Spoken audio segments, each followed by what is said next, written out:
વિભાજન વિભીષિકા સ્મૃતિ દિવસની ભાવનગરમાં ઉજવણી.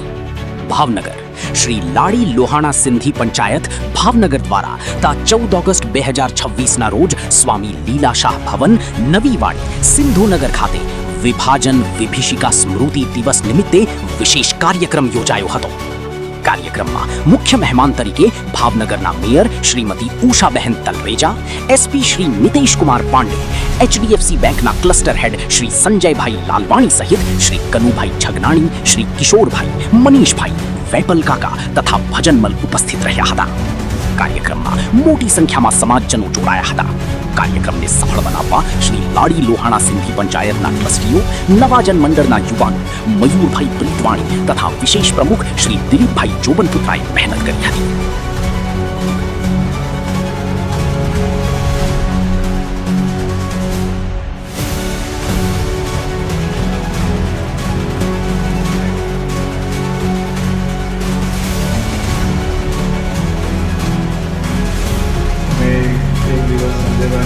બસ સરકાર થઈ કે આવો એક દિવસ છે અને હું હિસ્ટ્રીના સ્ટુડન્ટ છું, તો મને એમાં એવું રસ છે કે આપણી હિસ્ટ્રી શું હતી, આપણો એક ઇતિહાસ જે છે એ શું હતો અને આનું એક બહુ મુખ્ય જે પાર્ટ હતું આપણું ઇન્ડિપેન્ડન્સ, સ્વતંત્રતા.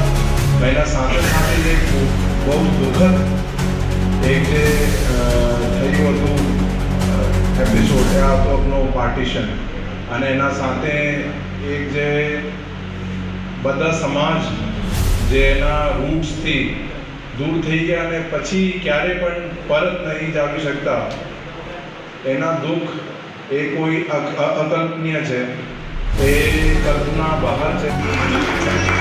નગર સેવક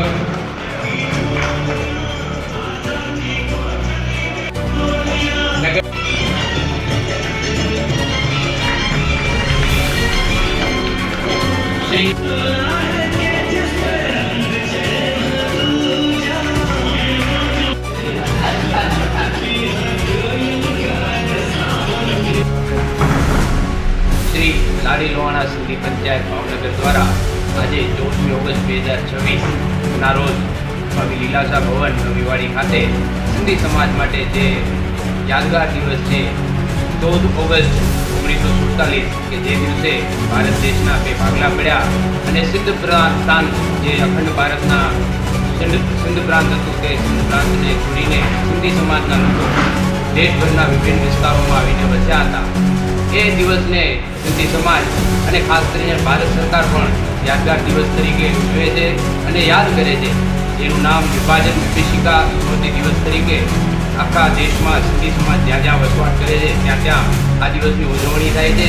આજે ભાવનગર શહેરમાં સ્વામી લીલાશાહ ભવનમાં આજ દિવસ નિમિત્તે ખાસ ઉજવણી કરવામાં આવી હતી અને સિંધી સમાજના અમુક વડીલ આગેવાનો જે લોકો 1947 પહેલાં જેમનો જન્મ થયો છે અને પોતે સિંધ વિસ્તારમાં રહેતા હતા અને ત્યાંથી પાર્ટીશન બાદ ભારત આવીને વસ્યા હતા, એ લોકોના આપણે વક્તવ્યો પણ સાંભળ્યા.